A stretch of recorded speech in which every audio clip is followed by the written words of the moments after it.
Hello student, एक बार फिर से स्वागत है हमारे YouTube channel wifi success classes में। जैसा कि हमने पिछले वीडियो में आपको पढ़ाया था ठोसों की विलेयता के संबंधित में विलयन का जो टॉपिक है विलेयता सॉल्युबिलिटी। तो सॉल्युबिलिटी के संबंध में हमने आपको बताया था कि जो भी पदार्थ अपनी घुलनशीलता 100 ग्राम विलायक में प्रदर्शित करते हैं वह उस पदार्थ की सॉल्युबिलिटी यानी विलेयता कहलाती है। तो विलेयता के बारे में एक टॉपिक पढ़ाया था कि गैसों की द्रव में विलेयता। उसके बाद में थोड़ा सा अंश अभी और बाकी रह गया है कि ठोसों की द्रव में विलेयता को किस प्रकार से प्रदर्शित करते हैं। ठोस अपनी विलेयता किस प्रकार से किसी द्रव में दर्शाते हैं, तो किस प्रकार से घुलनशील होते हैं, नहीं घुलते हैं। तो इस संबंध में ये जो छोटा सा वीडियो रह गया है तो इसको आप समझ लेंगे। तो इसमें हम पढ़ेंगे ठोसों की द्रव में विलेयता और टॉपिक है हमारा विलेयता। तो इसको और पढ़ लेंगे और अपना विलेयता से संबंधित सभी टॉपिक समाप्त हो जाएगा। तो यहाँ पर लिखा है निश्चित ताप पर, कोई एक निश्चित ताप हो, ठोस विलेय पदार्थ। अब ठोस विलेय पदार्थ कुछ भी हो सकता है, चाहे वो NaCl हो, चाहे C12H22O11 हो, यानी कि यह है चीनी, शर्करा जिसे कहते हैं, साइंस की भाषा में इसको शर्करा कहते हैं। और ये है नमक साधारण जिसे हम कहते हैं सोडियम क्लोराइड। तो ये सोडियम क्लोराइड है। निश्चित ताप पर ठोस विलेय पदार्थ, चाहे वो सोडियम क्लोराइड हो, चाहे वो चीनी हो, चाहे CaCO3 कैल्शियम कार्बोनेट, चाहे CaO कैल्शियम ऑक्साइड, यानी ये चूना पत्थर है और ये खड़िया है। तो ये चूना पत्थर है, इसके आगे लिख देते हैं चूना पत्थर और इसके आगे लिख देते हैं खड़िया कैल्शियम ऑक्साइड, ये खड़िया है। तो इन ठोसों की बात कर रहा है। निश्चित ताप पर ठोस विलेय पदार्थ की ग्राम में वह अधिकतम मात्रा, अधिकतम मतलब ग्राम में चाहिए, वो भी अधिकतम मात्रा इतनी जो 100 ग्राम विलायक में घुल सके। 100 ग्राम ही विलायक है, अधिक से अधिक मात्रा जो उस 100 ग्राम विलायक में घोली जा सके। विलायक जो 100 ग्राम है ये हो सकता है इसके लिए जल, क्या होगा, जल। एक साधारण भाषा में कहें कि नमक या चीनी या चूना पत्थर या खड़िया 100 ग्राम जल में अधिक से अधिक मात्रा में घुल जाए, वह उस पदार्थ की विलेयता कहलाती है। तो यहाँ पर जो बात दी गई है वो बिल्कुल साधारण भाषा में है कि 100 ग्राम जल में, यानी कि जल को हम यहाँ ले लें 100 ग्राम विलायक, और या इसकी जगह पर हम ले लें चाहे फिनॉल ले लें, चाहे ईथर कोई भी ले लें, और चाहे भी कोई और ले लें, वो द्रव अवस्था में विलायक होना चाहिए। तो निश्चित ताप पर ठोस विलेय पदार्थ की ग्राम में वह अधिकतम मात्रा जो 100 ग्राम विलायक, विलायक को हमने बताया चाहे वो जल हो, चाहे फिनॉल हो, चाहे टॉल्यूइन जो द्रव हो, चाहे अल्कोहल हो, द्रव, बस द्रव अवस्था में विलायक होना चाहिए, पानी के जैसा विलायक होना चाहिए, द्रव होना चाहिए, द्रवीय अवस्था में 100 ग्राम विलायक में घुल सके विलेय पदार्थ की विलेयता कहलाती है। इतनी मात्रा इन चीज़ों की इसमें ना डाल दो कि वो घुल भी ना पाए। 100 ग्राम जल हो और आप 200 ग्राम नमक डाल दें या चीनी डाल दें या कैल्शियम कार्बोनेट डालें तो वो घुलेगी नहीं, क्या बन जाएगी, एक पत्थर के समान बन जाएगी और उस समय वो विलेयता प्रदर्शित नहीं करेगी। इसी बात को दूसरे शब्दों में अथवा दूसरे शब्दों में बताया गया है। निश्चित ताप पर ठोस विलेय पदार्थ के मोलों की संख्या, मोलों की अधिकतम संख्या, यहीं पर रुक जाते हैं। अब आपको समझना होगा मोल क्या होते हैं। जब भी कोई पदार्थ किसी द्रव में घोला जाता है, किसी द्रव में घोला जाता है तो उसमें जो सबसे छोटे छोटे कण टूटते हैं उन्हें हम कहते हैं परमाणु। क्योंकि आपने फर्स्ट ईयर की क्लास में पढ़ा होगा कि कोई भी पदार्थ जब अपघटित होता है यानी बर्बाद होता है, खराब होता है, या उसमें धीरे धीरे गलन क्रिया उत्पन्न होती है, वो गल जाता है, तो वो परमाणुओं में टूटता है और परमाणु छोटे छोटे ही मोल कहलाते हैं। तो जब हम चीनी को डालते हैं तो बड़े बड़े कण होते हैं और उनमें छोटे छोटे परमाणु होते हैं, वो ही मोल कहलाते हैं। जब चीनी घुलकर गायब हो जाती है तो बड़े बड़े कण छोटे छोटे परमाणुओं में टूट जाते हैं, वो छोटे परमाणु ही मोल कहलाते हैं। इस बात को आप याद रखेंगे। चाहे वो नमक का बड़ा सा टुकड़ा डालेंगे और किसी द्रव में घोल देंगे तो जो छोटे छोटे कण बनेंगे, जो उसके अंदर घुल जाएंगे, तो वो कहलाएंगे मोल या परमाणु। तो यहाँ पर है, निश्चित ताप पर ठोस विलेय पदार्थ के मोलों की अधिकतम, अधिक से अधिक, यानी वो कह रहा अधिक मात्रा या अधिकतम मोलों की संख्या। बात तो वही है, कोई पदार्थ जब घोला जाएगा, जैसे 100 ग्राम जल है, 20 ग्राम चीनी घोली जा सकती है, 20 ग्राम से 25 ग्राम मान लिया घोली जा सकती है, तो 25 ग्राम में यदि 100 मोल बनते हैं, 1000 मोल बनते हैं। मात्रा तो 25 ग्राम ही डाली, लेकिन मोल उसने कितने बनाए, छोटे छोटे परमाणु, 1000, 1000, 1,00,000 बना दे तो क्या हुआ, लेकिन मोलों की संख्या क्या होगी, गिनती। लेकिन मात्रा यहाँ पर क्या है, ग्राम में वह मात्रा, यहाँ पर वही बात मोलों में दे दी गई। बातें दोनों एक ही हैं। एक बात को कह रहा है वजन में कितना घोला जाता है, उसका वेट कितना है, और दूसरा ये कह रहा है कि उस वेट से बने मोलों की अधिकतम संख्या जो 1 लीटर में, यहाँ पर 100 ग्राम की बात थी और मोलों की बात जब होगी तब 1 लीटर मात्रा ही ली जाएगी। इस बात को आप याद रखेंगे। 1 लीटर में घुल सके उस विलेय पदार्थ की विलेयता कहलाती है, सॉल्युबिलिटी कहलाती है। ये हो गई है किसके बारे में, द्रवों की, ठोसों की द्रव में विलेयता। बहुत से ठोस हैं जिन्हें हम अपने दैनिक जीवन में द्रवों में घोलते रहते हैं। जैसे चाय बनाते हैं तो चीनी को घोलते हैं, और जब शरबत बनाते हैं तब भी चीनी को घोलते हैं, या कोई घोल बनाना होता है तो नमक को हम घोलते हैं। तो ये सब चीज़ें हम दिन रात घोल कर देखते हैं, तो उनमें दिखाई देता है कि जो बड़े बड़े कण होते हैं वो उस पदार्थ की मात्रा से गायब हो जाते, छोटे छोटे कणों में टूटकर। और जब वो छोटे छोटे कण टूटते हैं तो वो मोलों में विघटित हो जाते हैं, और मोल जब बनते हैं तो वो मोलों की अधिकतम संख्या ही होती है। इतनी मात्रा जो 100 ग्राम जल में घुल सके, और इतने मोल जो 1 लीटर में घुल सके, यानी 1000 ml जल में, या कोई द्रव हो, कोई ऐसा द्रव जल के अलावा कोई और भी हो सकता है, उसमें घुल सके तो उस पदार्थ की विलेयता कहलाती है। अब आ जाएंगे पदार्थ की विलेयता को कौन कौन घटा या बढ़ा सकता है, यानी उस पर प्रभाव डाल सकता है, कम भी कर सकता है और अधिक भी कर सकता है। तो अगला इसमें, इसके अंदर आ जाएंगे ठोसों की द्रव में विलेयता को प्रभावित करने वाले कारक। अब आप जान चुके होंगे ठोस द्रव में किस प्रकार घुलते हैं और कितनी मात्रा में घुल जाते हैं। तो ठोसों की द्रव में विलेयता को इसी हेडिंग में बढ़ा दे रहे हैं, को प्रभावित करने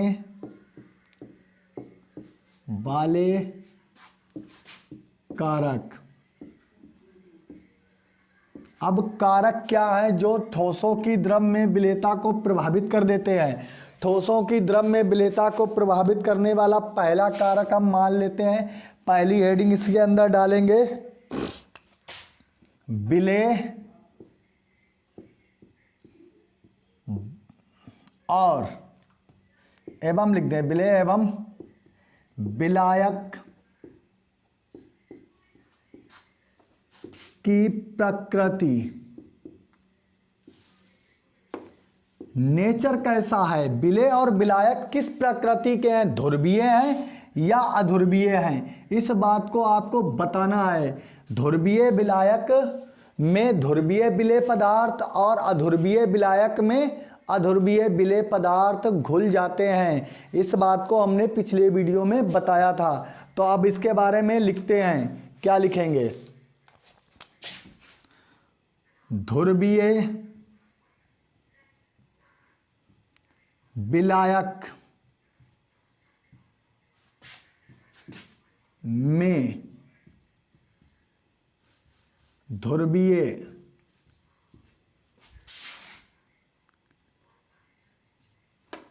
ध्रुवीय विलायक में ध्रुवीय विलेय पदार्थ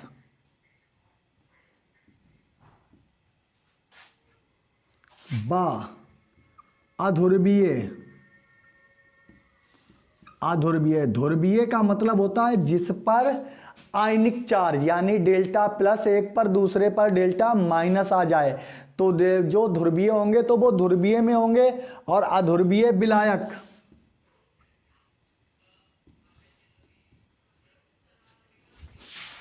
में अध्रुवीय विलेय पदार्थ ध्रुवीय विलायकों में ध्रुवीय विलेय पदार्थ, अध्रुवीय विलायकों में अध्रुवीय विलेय पदार्थ विलेयता प्रदर्शित करते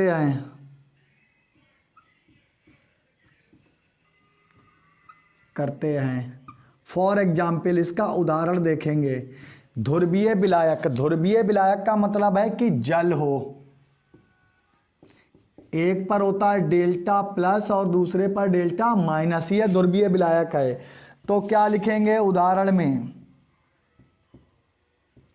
उदाहरण ये है विलायक यानी के जल, ज्यादा मात्रा वाला विलायक है जल, और इसमें हम घोलेंगे जैसे NaCl, तो इस पर प्लस और इस पर माइनस, और इसमें हम क्या घोल देंगे? पोटेशियम क्लोराइड, इस पर प्लस और इस पर माइनस। ये क्या है? ध्रुवीय ही हैं, लेकिन ये विलेय पदार्थ हैं। ये क्या है? ध्रुवीय विलायक। ये लोग आ जाते हैं विलेय में क्योंकि कम मात्रा में इन्हें घोलना है, और ये है विलायक। तो ये हो गए ध्रुवीय, ठीक है। और चीनी भी आ जाती, तो लिखेंगे NaCl, KCl, C12, H22, O11 आदि ध्रुवीय विलेय पदार्थ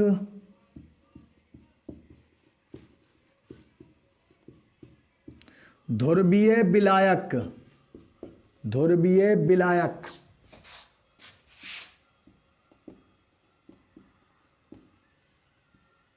में घुलनशील होते हैं। ये हो गई ध्रुवीय विलायक। यहां पर लिख देंगे विलायक से पहले ध्रुवीय विलायक जल में, जल और लिख दें विलायक जल में H2O में घुलनशील होते हैं। देखिए इन दोनों पर ध्रुवण पाया जा रहा है, इन पर भी ध्रुवण पाया जा रहा, तो प्लस माइनस वाले प्लस माइनस में घुलनशील हो जाते हैं। ये हो गया इसका उदाहरण नंबर 1 कि ध्रुवीय विलायक में ध्रुवीय विलेय पदार्थ घुल जाते हैं और अपनी विलेयता प्रदर्शित करते हैं। नंबर 2 देखिए, जैसे C6H6 बेंजीन, C6H6 ना लिख के लिखेंगे हम C6H5OH फिनोल। क्या चीज है ये? फिनोल हो गया, कॉमा C6H10। अभी बना लेते हैं कितने कार्बन होंगे फिनोल के कोने पर देख लेते हैं। तो यहाँ पर 1 बॉन्ड 2 बॉन्ड 3 4 5 6, तो 1 2 3 4 5 6 7 8 9 10, तो C10 कार्बन हो गए 10, और यहाँ पर एक हाइड्रोजन, अब ये बॉन्ड टूट गया है तो कितने सिंगल बॉन्ड नेफ्थलीन के लिए आ जाएगा, तो यहाँ पर C10H10 को हम कहते हैं क्या? नेफ्थलीन यहाँ पर होगी, कॉमा और भी लिख दें C6H5CH3, ये टॉलुइन है, एक फिनोल है और नेफ्थलीन है। आदि, ये नेप्थलीन होती है। अभी हम इसको चित्रात्मक बताएंगे कैसे घुलनशील होती है। आदि अध्रुवीय, इनमें ध्रुवण नहीं पाया जाता। अध्रुवीय विलेय पदार्थ, विलेय पदार्थ, अध्रुवीय विलायक, विलायक बेंजीन में, बेंजीन का फार्मूला होता C6H5 C6H6, सिर्फ बेंजीन को लिखेंगे, आगे कुछ नहीं लगाएंगे, में घुलनशील होते हैं, घुलनशील होते हैं। अब इसके बारे में बताते हैं। बेंजीन की कंडीशन क्या होती है? बेंजीन एक चक्रीय हेक्सासाइक्लिन, हेक्सासाइक्लिन होती है, साइक्लिक होती है। तो यहाँ पर क्या होता है, एक बेंजीन में चक्र लगा होता है, ये साइक्लोहेक्सीन होती है। तो बेंजीन की ये संरचना है जिसमें सब में बेंजीन लगा हुआ है, और ये फिनोल है OH, और ये है टॉलुइन CH3, ये फिनोल है, ये टॉलुइन है। और इसके बाद में नेप्थलीन बताते हैं। ये दो बेंजीन रिंगें जब आपस में जुड़ी होती हैं तो ये नेप्थलीन होती है। तो ये नेप्थलीन बेंजीन में, यदि बेंजीन विलायक में है तो ये सभी विलेय लोग, विलेय पदार्थ, जैसे चाहे वो फिनोल हो, चाहे वो टॉलुइन हो, चाहे वो नेप्थलीन हो, ये सभी बेंजीन में घुल जाएंगे, क्योंकि इसमें बेंजीन की चक्रीय श्रृंखला पाई जाती है और कोई ध्रुवण क्रिया उत्पन्न नहीं होती है। ना तो उसमें प्लस का चार्ज होता है, ना ही माइनस का चार्ज होता है। जैसे इस पर सोडियम पर प्लस है और क्लोराइड पर माइनस, हाइड्रोजन पर प्लस है और OH पर माइनस। तो सोडियम क्लोराइड तभी जल में घुल जाता है क्योंकि ये ध्रुवीय होते हैं, इन पर डेल्टा प्लस और इस पर डेल्टा माइनस का चार्ज पाया जाता है। ध्रुवीय लोग ध्रुवीय विलायकों में घुल जाएंगे, और अध्रुवीय जैसे ये बेंजीन, नेप्थलीन और टॉलुइन बेंजीन में घुल जाएंगी जब बेंजीन विलायक के रूप में होगी। जब बेंजीन हम बड़ी मात्रा में लेंगे ज़्यादा, और छोटी छोटी मात्रा में इसको डालेंगे, फिनोल हो चाहे टॉलुइन चाहे नेप्थलीन, ये सभी बेंजीन में घुल जाएंगे और नए प्रोडक्ट और नए विलेयता अपनी प्रदर्शित करेंगे और नए यौगिक का निर्माण भी करेंगे। तो ये बात आपके समझ में आ गई होगी कि विलायक एवं विलेय की प्रकृति के आधार पर ही हम पदार्थों की विलेयता को प्रदर्शित कर सकते हैं। अब आ जाएगा नेक्स्ट में क्या होगा कि ताप का प्रभाव। अब देखेंगे ताप का प्रभाव ठोसों की विलेयता में क्या फर्क लाता है। ताप का प्रभाव, विलेयता को ताप का प्रभाव कुछ अपना प्रभाव दिखाएगा या नहीं।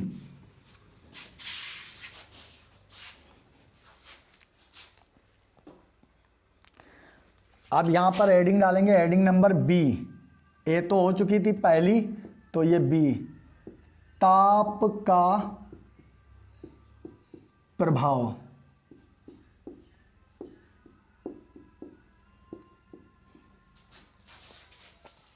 ताप के प्रभाव में लिखेंगे सामान्यता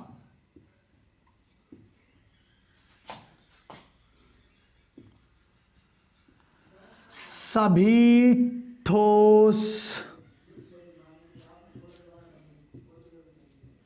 पदार्थ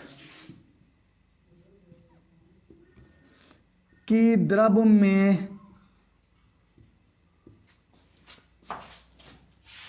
विलेयता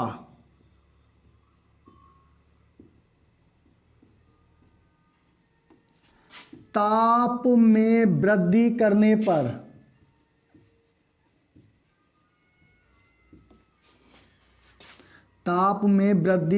पर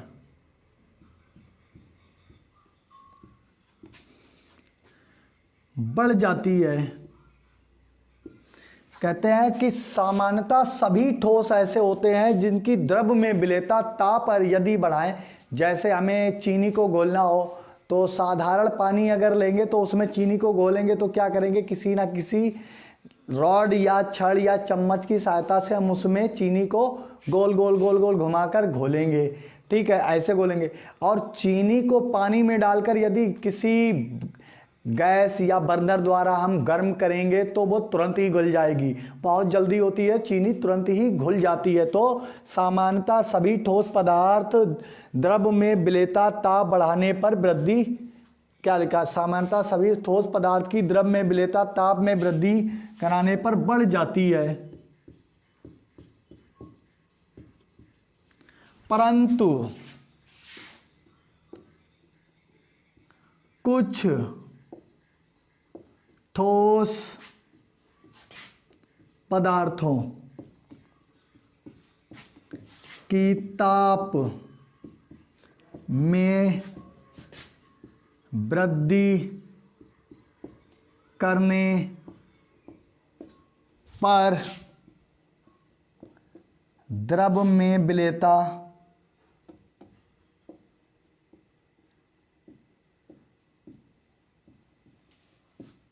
घट जाती है।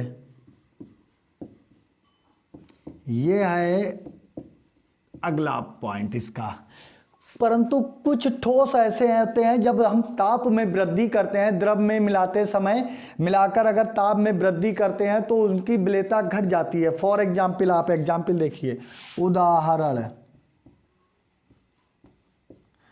उदाहरण CaCO3 calcium carbonate, CaO calcium oxide आदि ठोस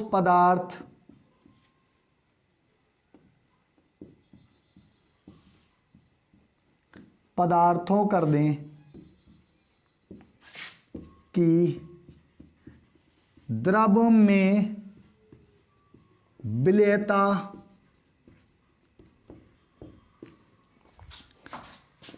ताप में वृद्धि करने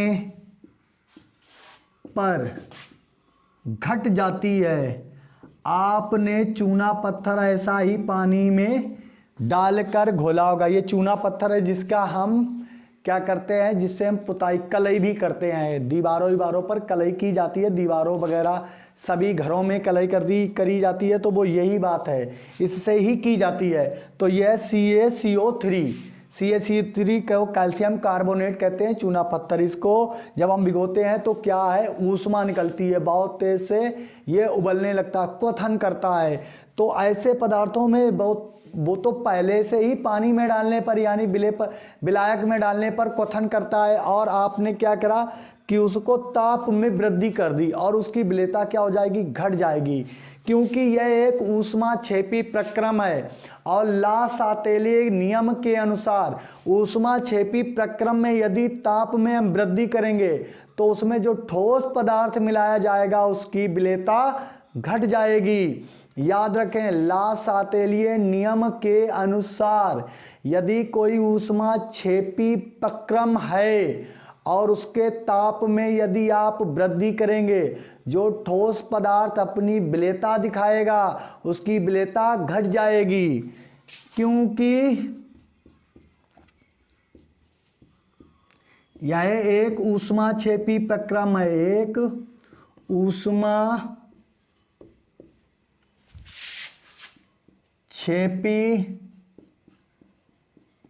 प्रक्रम है, यह सिस्टम है, ऊष्माक्षेपी प्रक्रम है जिसमें ऊष्मा मुक्त होती है। जिसमें ऊष्मा मुक्त होती है वो क्या है, CaCO3 कैल्शियम कार्बोनेट और कैल्शियम ऑक्साइड आदि के ठोस पदार्थों को जब हम किसी में घोलते हैं तो यदि हम ताप बढ़ा देंगे तो उनकी विलेयता उसमें घट जाएगी, क्योंकि ये ताप को क्या करते हैं, निकालते हैं, ऊष्मा उत्सर्जित होती यहाँ से, ऊष्माक्षेपी प्रक्रम है। और यह क्यों होता है, ये ला सातेलिय नियम के अनुसार बताया गया है। अब दूसरा है इसका, ये पहला उदाहरण, दूसरा उदाहरण है NaCl, C12H22O11 चीनी, KNO3 potassium nitrate, NH4Cl ammonium chloride, KNO3, potassium nitrate आदि विलेय पदार्थों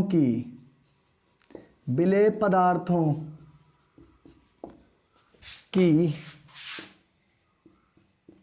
द्रव में विलेयता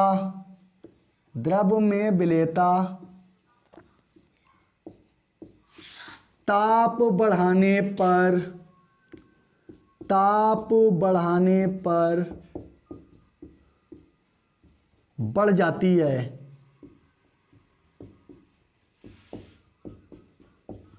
जैसे ही चीनी या नमक या पोटेशियम नाइट्रेट या अमोनियम क्लोराइड को हम जल में डालकर और गर्म कर दें तो इनकी ये तुरंत घुल जाएंगे, घुलनशील अवस्था में आ जाएंगी और इनकी विलेयता बढ़ जाएगी। तो ये आपका क्या हो गया है ज्ञात कि ताप का प्रभाव क्या होता है। अब आ जाता है इसका लास्ट टॉपिक, दाब का प्रभाव। इसको अब हम रफ किए देते हैं, आप समझ गए होंगे और आपके माइंड में ये बात आ गई होगी कि कैसे ठोस पदार्थ द्रव में अपनी विलेयता को प्रदर्शित करते हैं। जो ध्रुवीय होते हैं तो वो ध्रुवीय विलायकों में, और जो अध्रुवीय होते हैं वो अध्रुवीय विलायकों में घुलनशील होते हैं। अब आ जाता है दाब का प्रभाव।